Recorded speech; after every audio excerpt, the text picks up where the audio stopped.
Hi friends, Karthika పురాణం ప్రకారం కార్తీక మాసం చివరి రోజున ఈ పోలిపాడ్యమి పండుగను జరుపుకుంటాము. ఈ పోలిపాడ్యమి పండుగను పాడ్యమి తిథి ఉన్న సమయంలో, మార్గశిర మాసం ఉన్న సమయంలో జరుపుకోవాలి. ఈ 2024 సంవత్సరంలో పాడ్యమి తిథి ప్రారంభం స్వస్తి శ్రీ చాంద్రమానైన శ్రీ క్రోధినామ సంవత్సరం, దక్షిణాయనం, శరదృతువు, మార్గశిర మాసం, శుద్ధ పాడ్యమి తిథి మనకు డిసెంబర్ 1 ఆదివారం ఉదయం 10:12 నుంచి డిసెంబర్ 2 సోమవారం మధ్యాహ్నం 12 గంటల వరకు ఉంది. మన హిందూ ధర్మం ప్రకారం ఉదయం పూట ఏ తిథి ఉంటుందో ఆ తిథినే మనం పరిగణలోనికి తీసుకోవాలి. కావున ఈ 2024 సంవత్సరంలో పోలిపాడ్యమి పండుగను డిసెంబర్ 2 సోమవారం రోజున జరుపుకోవాలి.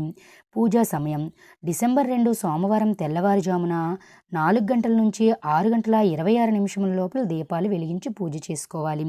ఈ సమయంలో కుదిరిన వాళ్ళు 12 గంటల లోపల పూజను చేసుకోవాలి. Thank you.